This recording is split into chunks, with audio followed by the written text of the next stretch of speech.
ఎలా ఉండేది ఆయనతో రిలేషన్ మీకు? ఎలా రజనీకాంత్ గారితో? రజనీకాంత్ గారితో నేనంటే చాలా ఇష్టం ఉండే ఆయనకి. చాలా చాలా సరదా మాట్లాడేవాడు నాతో. అంతా కూర్చునేవాడు నాతో మాట్లాడేవాడు. నేను యాక్ట్ చేసేటప్పుడు చూస్తూ ఉండేది దూరం నుంచి, ఇలా చేతులు కట్టుకొని చూస్తూ ఉండేవాడు. ఆ కామెడీ సీన్స్ కదా ఎమిడి మోడ్, ఆ సీన్స్ అని తమిళలో చెప్తా ఉంటే నవ్వేవాడు అనమాట ఆయన. ఆయన నవ్వుతుంటే నేను చూసుకునేవాడిని. ఎందుకంటే నేను ఆయన ఫ్యాన్. ఆయన ఫ్యాన్. నా కొడుకు చిన్నప్పుడు క్యాసెట్ వేసి చూపిస్తే భాష, చిన్నప్పుడు ఎప్పుడు భాష అంటుండేవాడు ఆయన అనమాట. అంటే రాఘవేంద్రరావు గారికి దాసరి గారితో మీకు మంచి అనుబంధం ఉంది? బాగా అనుబంధం. ఎలా ఒకసారి చెప్పండి. రాఘవేంద్ర గారిది, దాసనారాయణ గారి కంపల్సరీ నేను ఉండేవాడినండి. నాకు కంప్లీట్ ఫ్రీడమ్ ఇచ్చేవాడు. నేను యాక్ట్ చేస్తుంటే నాకు సజెషన్స్ ఇవ్వడం కానీ, నా చేత చేయించుకోవడం కానీ. దాసనారాయణ గారు ఆయనకు ఆయనే సాటి, రాఘవేంద్ర గారు ఆయనకు ఆయనే సాటి. రాఘవేంద్ర గారు అయితే నేను షాట్ లేనప్పుడు, సుధా ఏదో చెప్పరా, ఏదో చెప్పి జోక్ చెప్పు, నవ్వించరా అనేవాడు ఆయన. నేనేదో చెప్తే ఆయన పగలబడి నవ్వేవాడు అనమాట. ఉండేది ఒక జోక్ చెప్పండి. నేను కనపకపోతే, అరే సుధాకర్ని పిలవండిరా, ఏంటి సుధాకర్ ఏం మాట్లాడమన్నాడు ఆయన. అంత బాగుండేది. ఏదైనా ఒక జోక్ మా ప్రేక్షకుల కోసం చెప్పండి. నన్ను చిలక, ఒరే చిలక ఇట్రా అనేవాడు.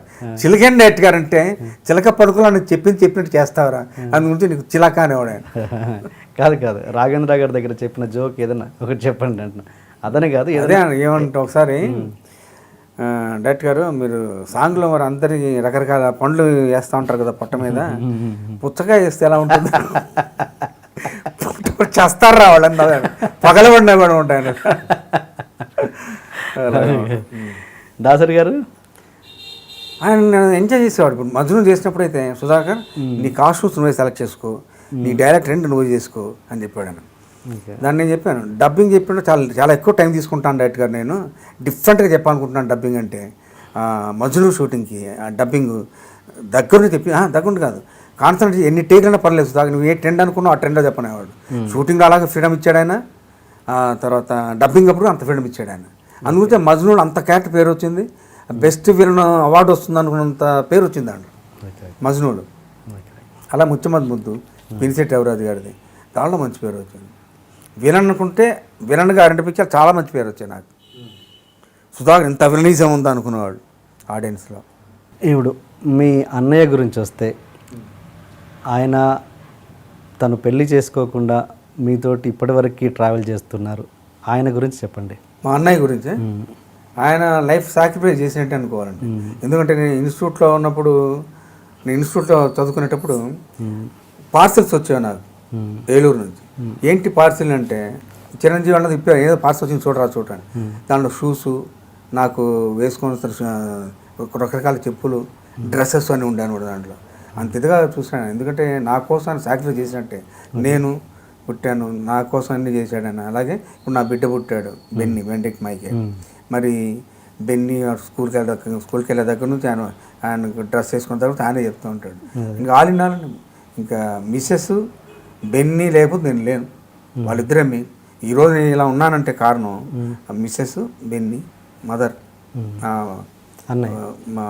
మా అన్నయ్య. అంటే ఈ రోజులలో ఇలాంటి త్యాగాలు అనేవి ఉండవు. మా అన్నయ్య లాగా సాక్రిఫైస్ చేసేవాళ్ళు ఎవరు ఉండరు. కుటుంబానికి ఆయనే మెయిన్. మా ఇంట్లో జరిగినా ఏదైనా సరే ఆయనే దగ్గర చూస్తాడు తప్పితే, ఒక తండ్రిలాగా. మా క్రిస్టియానిటీ చిన్న బ్రదర్ సిస్టర్ మాకేం చెప్తారంటే, ఆయన నీకు అన్నయ్య కాదు, నీకు బావగారు కాదమ్మా, నీకు తండ్రిలాగా వాడు అని చెప్తారు. అదే అన్నంత ఇదనమాట. ఇంత అనుబంధం ఏర్పడడానికి ఏంటి కారణం? అంటే అది సుకృతం, పూర్వజన్మ సుకృతం అనుకోవాలి తప్పితే ఇంకేం అంటాను లేదు. దానికి వేరే ఛాన్స్, వేరే వర్డ్సే లేదు దానికి. చిన్నప్పుడు ఎలా ఉండేవాళ్ళు సార్? చిన్నప్పుడు మీరు, మీ పెళ్లి కాకముందు చిన్నప్పుడు ఎలా ఉండేవాళ్ళు అన్నయ్య మీరు? నేను, మా అన్నయ్య, ఇంకొక అన్నయ్య ఉన్నాడు, చనిపోయాడు అని ప్రసాద్ అని. మేము ముగ్గురం వాళ్ళిద్దరు అటు ఇటు పడుకుంటే మధ్యలోనే పడుకునేవాడు. అది ఎంతకాలం కంటిన్యూ అంటే, నేను ఇన్స్టిట్యూట్లో ఉన్న తర్వాత రూమ్మేట్స్గా ఉండేవాళ్ళు, నేను చిరంజీవి ప్రసాద్. వాళ్ళు అటు ఇటు పడుకుంటే మధ్యలోనే పడుకునేవాడు. అంత అటాచ్మెంట్ బ్రదర్తో ఉండేది అనమాట. ఒంటరిగా ఎప్పుడు పడుకోలేదండి. తర్వాత పెళ్ళైన తర్వాత మిస్సెస్ పడుకుంది. తర్వాత మరి షూటింగ్స్కి వెళ్ళినప్పుడు శ్రీకాంత్ ఉండేవాడు. శ్రీకాంత్ టచ్ వాళ్ళంతా రూమ్లోనే ఉండేవాడు. నేను ఏసీ రూమ్లో ఉన్నా అంటే వాళ్ళు నాతో పాటు ఏసీ రూమ్లో ఉండేవాడు. అలా నాకు అటాచ్మెంట్ వాడు. ఒంటరిగా ఎప్పుడు లేనండి. ఒంటరిగా సినిమా చూడలేదు, ఒంటరిగా బయటకు వెళ్ళలేదు ఇంతవరకు. మీకు ఒకటి తెలుసో లేదో, ఒక సెన్సేషనల్ ఇండియా రేంజ్లో ఒక సెన్సేషనల్ డైరెక్టర్ మన తెలుగు అతను. ఆయన మొదటిసారి మేకప్ రూమ్లో చూసిన ఆర్టిస్ట్ మీరంట. ఎవరండి అది? నిన్ననే మాట్లాడారు ఆయన నాతో. ఎవరండి ఆయన? రామ్ గోపాల్ వర్మ గారు. ఆయన నేనంటే చాలా ఇష్టం అండి. ఆయన పిక్చర్ ఒకటి యాక్ట్ చేసింది, గోవిందా గోవిందా పిక్చర్ యాక్ట్ చేశాను. మీరు కలెక్టర్ గారు అబ్బాయి సినిమా చేస్తున్నప్పుడు ఫస్ట్ టైం మేకప్ రూమ్లోకి వచ్చారంట. నేను చూసిన మొదటి ఆర్టిస్ట్ ఆయనే. ఒకసారి గుర్తు చేయండి ఆయనకి. అయ్యో, ఆయన నాకు చాలా ఇష్టం అండి. ఆయన అసిస్టెంట్ డైరెక్టర్ అప్పుడు. అవునవును, సెట్కి వచ్చేవారు ఆయన. నేను విక్రమ్ షూటింగ్ చేసేటప్పుడు సెట్కి వచ్చేవాడు. సెట్లో చూసేవాడు. తర్వాత అదేంటి ఇంకో పిక్చర్ చెప్పాము, కల్తీ గారు అబ్బాయి. కల్తీ గారు అబ్బాయి షూటింగ్ చేసేటప్పుడు సెట్లో వచ్చి చూస్తుండేవాడు. చూస్తుంటే ఏంటి సార్ అలా చూస్తున్నారంటే, మీరు డైరెక్ట్ చేస్తారు రేపు పొద్దున అనేవాడు. అంటే అదే ఆ ఇన్ఫ్లుయెన్స్ ఎప్పుడు పడకుండా నా అందుకు ఒక ట్రెండ్ ఉండేలా చూసుకుంటా అనేవాడు ఆయన. అనేవాడు పెద్ద డైరెక్టర్, గొప్ప డైరెక్టర్ అవుతాడు అనుకునేవాడిని. అలాగే డైరెక్టర్ అయినా ఆయన పిక్చర్ గోవిందా గోవిందా యాక్ట్ చేశాను ఒక క్యారెక్టర్. తర్వాత ఆయన ఒక హిందీ పిక్చర్ కూడా అడిగాడు నన్ను ఆయన. కాకపోతే అప్పుడు నేను ఆ మధ్యలో ఫ్లైట్ ఎక్కేవాడిని కాదు, ఫ్లైట్ యాక్సిడెంట్లో ఉన్నాను నేను. కాబట్టి మళ్ళీ ఫ్లైట్ యాక్సిడెంట్ అంటే చెప్పి ఫ్లైట్ జర్నీ ఉంటుంది కదా అని చెప్పేసి నేను బాంబే షూటింగ్ వద్దంటే ఆ సినిమా చేయలేదు. లేదంటే హిందీలో కూడా చేసి ఉండేవాడిని. నా నెక్స్ట్ ప్రశ్న అదే యాక్చువల్గా, మీకు ఫ్లైట్స్ అంటే ఎందుకు భయం అని, అదే ఇదేనా కారణం? అంటే అది ఫ్లైట్ యాక్సిడెంట్ జరిగిందండి. అది జరిగినప్పుడు నేను ఉన్నాను, ఫ్లైట్ యాక్సిడెంట్ ఉన్నాను. తర్వాత అసలు ఏమాత్రం భయపడకుండా ఫ్లైట్లో ఉండే లాస్ట్ స్లోగా సూట్ కేసు పక్కన దిగింది కూడా నేను. ఒక పక్కన బాలకృష్ణ, చిరంజీవి గారు అందరు ఉన్నారు, మా విజయేష్ అంతా ఉన్నారు. ఆయన నేను ఒక్కనే కూల్గా అలా వచ్చి ఎంత బురద అనమాట, ఆ బురద కాళ్ళు ఇచ్చుకుంటూ వచ్చి ఇంటికి కూడా వచ్చాను. ఇంటికి వస్తే అప్పుడు ఏదో పిక్చర్ షూటింగ్ అని చెప్పి వచ్చారు ఎవరు, కొత్తగా పిక్చర్ బుక్ చేయడానికి వచ్చారు. అంత బురద ఉంది, ఉండండి కాస్త డ్రెస్ మార్చుకు వస్తా అని చెప్పి డ్రెస్ మార్చుకు వచ్చి కూర్చున్నా కూడా. అంతవరకు నేను టెన్షన్. చలపతిరావు, తర్వాత రమా మూవీస్ నాగేశ్వరరావు గారు, వీళ్ళందరూ వచ్చి బొకేస్ తీసుకొని వచ్చేసరికి భయపడ్డాను. ఓ ఇంత భయంకరమైన యాక్సిడెంట్ జరిగింది, ఈ యాక్సిడెంట్లో తను భయపడ్డా. అప్పుడు స్టార్ట్ అయింది నా భయం. ముందు లేని భయం, యాక్సిడెంట్ చేసినప్పుడు లేని భయం అప్పుడు అనిపించింది అనమాట. ఆ తర్వాత కొంతకాలం ఫీలింగ్ ఉండటం వల్ల అవాయిడ్ చేస్తాను కొంతకాలం ఫ్లైట్. ఆ తర్వాత మన ఎంఎస్ రెడ్డి గారు ఫ్లైట్లో కనపడి, సుధాకర్ నువ్వు ఆ మధ్యలో ఎందుకు ఫ్లైట్ ఎక్కలేదంటే ఇట్లా జరిగిందండి అంటే చెప్పాడు అంట ఆయన. ఫిలాసఫీ మొత్తం చెప్పి ఏ మాత్రం భయపడకూడదురా అని చెప్పి అప్పటి నుంచి మళ్ళీ ఫ్లైట్ ఎక్కడ స్టార్ట్ చేశాను. ఫ్లైట్లో జోకులు వేయడం అన్ని మామూలు. ఏంటి సార్ మీకు ఎంఎస్ రెడ్డి గారు చెప్పిన ఫిలాసఫీ? ఎంఎస్ రెడ్డి గారు అంటే నాకు చాలా ఇష్టం అండి. ఆయన కళ్యాణవాణి సినిమా తీశారు, తర్వాత అశ్వత్థామగా యాక్ట్ చేశాను. ఏంటది ఏకలవ్య, ఈ 2 పిక్చర్లు యాక్ట్ చేశాను. నేనంటే చాలా ఇష్టం అండి ఎంఎస్ రెడ్డి గారికి. ఏరా ఈ మధ్య ఫ్లైట్లో ఎక్కట్లేదు విన్నాను, ఎందుకురా అని.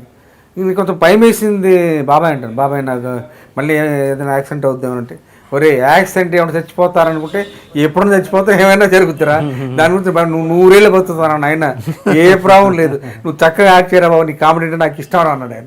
అప్పటి నుంచి మళ్ళీ కంట్రోల్ చేయడం స్టార్ట్ అయినాడు. ఇంకా ఫ్లైట్ ఎక్కినప్పుడు ఏ మాత్రం బెరుకు ఉండేది కదా ఇక నాకు. ఓకే, అంత ఇది కాదు. అంటే మీరు ఆ టైంలో సపోజ్ ఏదైనా ఫారెన్ షూటింగ్స్ అంతా కూడా అవాయిడ్ చేసేవాళ్ళ ఇట్లా? మనం అవాయిడ్ చేసేవాడు కదా, మరి ఫారెన్ షూటింగ్ వస్తే డెఫినెట్ అవాయిడ్ చేసేవాడు. ఆ తర్వాత మరి భద్రాచలం యాక్ట్ చేశాను. అది ఇన్సిడెంట్ అయిపోయిన తర్వాత ఫ్లైట్ చాలా పిక్చర్ ఫ్లైట్ ఎక్కాను. అలా మీరు మంచి మంచి క్యారెక్టర్స్ మిస్ చేసుకున్న సందర్భాలు ఏమన్నా? మంచి క్యారెక్టర్స్ మిస్ అయిపోయినాయి అలా ఫ్లైట్ వల్ల అన్నవి ఉన్నాయా? ఏమీ లేవు. ఆ తర్వాత చాలా చాలా తక్కువ కాలంలో మరి రికవర్ అయ్యాను కాబట్టి దాని గురించి ఆలోచించలేదు కాబట్టి తర్వాత కంటిన్యూస్గా చాలా పిక్చర్లు చేశాను. Okay okay.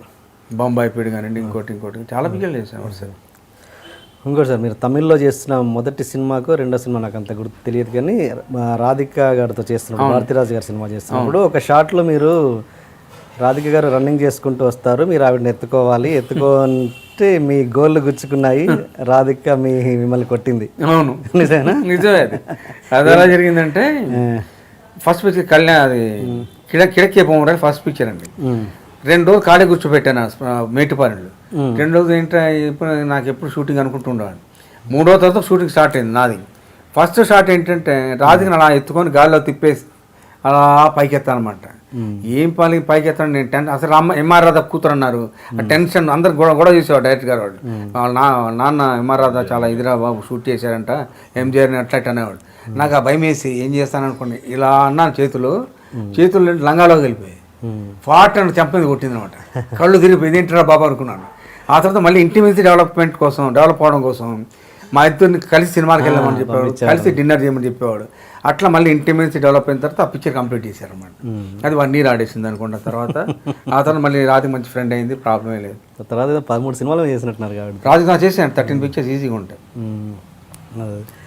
ఏంటి అప్పుడు మీ రియాక్షన్ ఏంటి? అప్పుడు ఇమ్మీడియట్ రియాక్షన్ ఏంటి మీది? ఇమ్మీడియట్ చంపేది కొట్టిందండి ఫాట్ అని. చంపేది నాకు కళ్ళు తిరిగిపోయింది, ఏంటరా బాబు ఇలా అయిపోయింది అనుకున్నాను. షాక్ అయ్యాను, ముందు ఇది ఎక్కడ కూడా రా బాబు. సారీ చెప్పారా తర్వాత మళ్ళీ? సారీ చెప్పాను, తర్వాత ఫ్రెండ్ అయిపోయింది. ఓకే, మీరు ఒక పెద్ద అప్పట్లో ఒక మంచి ఇమేజ్, పేరు అవసరం లేదు కానీ ఇమేజ్ ఉన్న హీరో మేనేజర్ని కొంచెం ఏడిపించారు చూడు. ఒక ఏదో మిమ్మల్ని అవమానపరిచారనో ఏదో సంథింగ్ జరిగి స్టూడియో చుట్టూ తిప్పుకున్నారు, కొడక అని. అంత కాంట్రవర్సీ జరిగేది కానీ నేను తిట్టేవాను కదా, కొట్టేవాను కదా, ఫ్రెండ్లీగా ఉండేది. హీరో మేనేజర్ తోటి మీకు ఎవరితో ఎవరితో కాంట్రవర్సీ? నా కాంట్రవర్సీ ఉండే కాదండి అసలు. నా చిన్న ఏజ్ తమిళ్లో ఉన్నప్పుడు అందరితో సరదాగా సంతోషంగా ఉండే తప్పితే కాంట్రవర్సీ ఉండేది కాదు. తెలుగు వచ్చిన తర్వాత ఏమో కాంట్రవర్సీ ఏం లేదు. మోహన్ బాబుతో వస్తాను మాత్రం, మోహన్ బాబు గారితో ఈ డ్రెస్ వేసుకో అన్నా ఉంటా కదా సుధాకర్, వేసుకోండి సార్, ఎవరు వేసేస్తే మన డ్రెస్ నేను ఎందుకు వేస్తాను సార్, మీ అయితే వేసుకుంటారా అన్నాను. అంతేలే సుధాకర్ అని. ఆ తర్వాత మళ్ళీ ఆయన నేనంటే ఇష్టం అని చాలా పిక్చర్లు యాక్ట్ చేశాను. మా ఇంటి కథ, అల్లుడు గారు, యమజాతకుడు, చాలా పిక్చర్లు యాక్ట్ చేశాను. నేనంటే ఇష్టం కూడా ఆయన గురించి చెప్పండి. అసలు ఆయన మనిషి ఏమో కరుకుగా కనబడతారు కదా బయట వాళ్ళకి, లోపల ఎలాంటి మనసు? లోపల వెన్న మనసు అండి, ఆయన మనసు వెన్నలాంటి మనసు. ఆయన చాలా పిక్చర్లు యాక్ట్ చేశాను ఆయన సొంత సినిమాలు, పోస్ట్ మ్యాన్ కానీ ఇంకోటి కానీ. ఓకే, ఇంత గ్యాప్ రావడానికి మీకు కారణం అంటే కోమాలోకి వెళ్ళిపోవాల్సిన పరిస్థితి ఎందుకు వచ్చింది? అది బ్రెయిన్ స్ట్రోక్ అని ఒక ఇది వచ్చిందండి నాకు. ఓకే, అంటే ఓవర్ యాంగ్జైటీ మీద దేనివల్ల వచ్చింది, అది నాకు రీజన్ ఏంటని తెలియదు. మెడికల్ సైన్స్ ప్రకారం బ్రెయిన్ స్ట్రోక్ అంటారు అనమాట అది. ఓకే, అలాగా కోమాలోకి వెళ్ళిపోవడం జరిగింది. అంటే చాలామందికి మీరు ఈ ఇంటర్వ్యూ ద్వారా క్లారిటీ ఇవ్వండి. చాలామంది బయట రూమర్స్ ఏమనుకుంటారంటే సుధాకర్ గారు విపరీతంగా తాగేవారు, దానివల్లనే ఇలా అయింది. కాదు, కొంతమంది ఏమో అసలు ఆయనకు అలా వచ్చింది టాక్ కానీ ఆయన తాగేది ఇంత అని కొంతమంది అంటారు. ఏది నేను ఎప్పుడైనా తీసుకుంటే ఎంత కొంచెం లిమిటెడ్గా తీసుకుని తప్పితే తాగుబోతులా ఈ లెవెల్కి ఎప్పుడు తాగలేదు. బ్రెయిన్ స్ట్రోక్ కూడా దానివల్ల వచ్చింది కూడా కాదు, చాలా లిమిటెడ్గా ఉండేవాడిని. బ్రెయిన్ స్ట్రోక్ దానికి సంబంధమే లేదు. అది ఎందుకు వచ్చింది, బ్రెయిన్ స్ట్రోక్ వచ్చింది కానీ దానివల్ల కోమాలోకి వెళ్ళిపోవడం జరిగింది కానీ డ్రింక్స్ వల్ల కాదు.